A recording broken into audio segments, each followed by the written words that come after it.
and let us all do we can to build a better future. In May of this year, the Chicago Tribune was acquired by a hedge firm called Alden Global Capital. So this is a secretive hedge fund. This hedge fund has quickly and with remarkable ease become one of the largest newspaper operators in the country. That's amazing what money can buy. I know.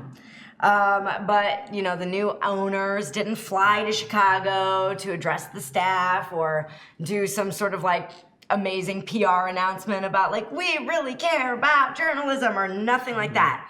Instead, what they did was they gutted the place. What? So, 2 days after the deal in May of this year was finalized in acquiring the Chicago Tribune, Alden, this hedge fund group, announced an aggressive round of buyouts. In the ensuing exodus, the paper lost a quarter of its newsroom, including some very key editors and journalists responsible for breaking some of the biggest local corruption stories.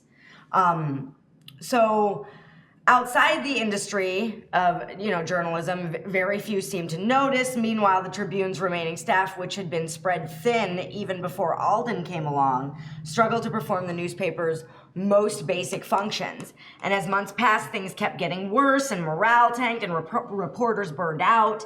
The editor-in-chief mysteriously resigned and managers scrambled to deal with the cuts. Some in the city started to wonder if the paper was even worth keeping around or salvaging.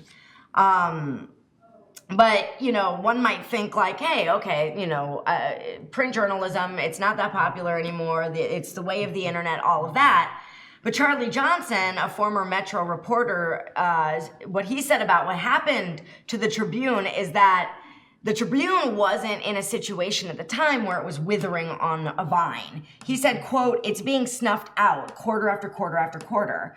And he was still struggling to make sense of what happened. All right. The Tribune had been profitable when Alden took over, and the paper had already weathered a decade and a half of issues and was just starting to stabilize when this hedge fund came in and took the Tribune over.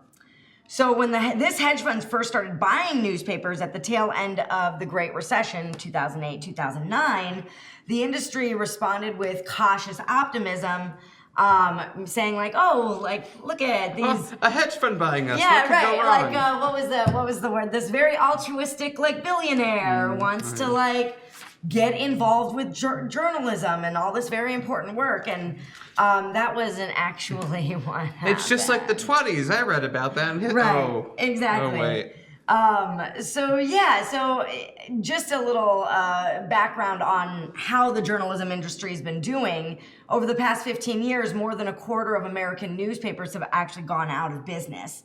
Those that have survived are smaller and weaker and more vulnerable to acquisition. And today, half of all daily newspapers are controlled by financial firms, according to an analysis by the Financial Times. So basically, we are getting our news, on high from financial firms.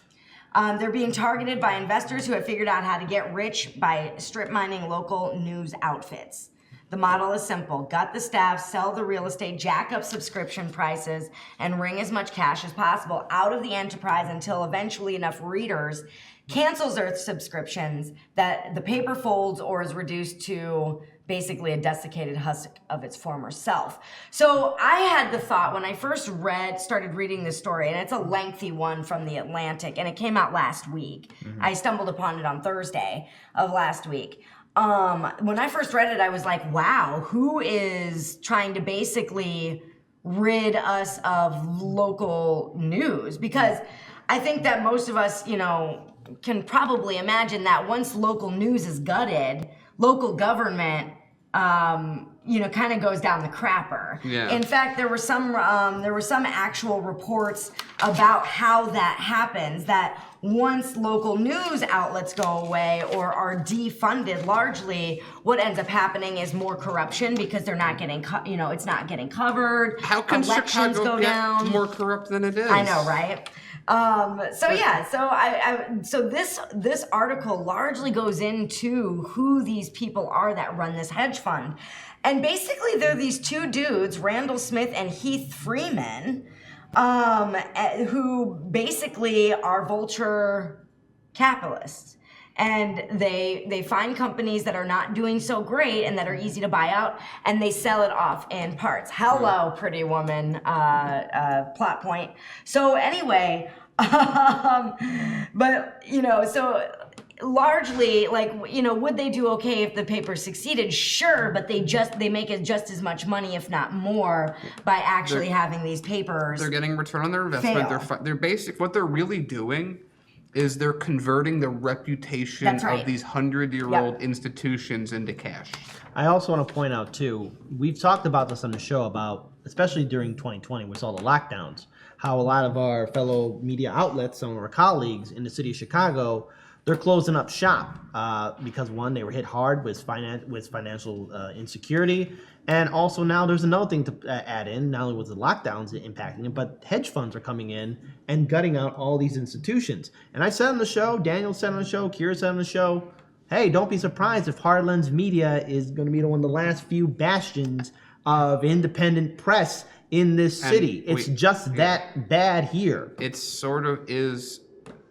It's come true. It's like, again, it's like when we knew that, when we saw this buyout happen, this is exactly what we expected to happen, that it would go down this exact path, that, again, it's just one less paper. And again, it's like, right, papers are an older system of distributing information, but I think a bigger thing, this goes back to like all the stuff we talked about before about the systems of the world, and it's also why we hope potentially, and that is, you know, before the internet, these guys were literally just like, it was like radio, just print money, brrr, money printer go burr, the entire day, every single day. Yeah. And then they, you know, they were the top, they were the best.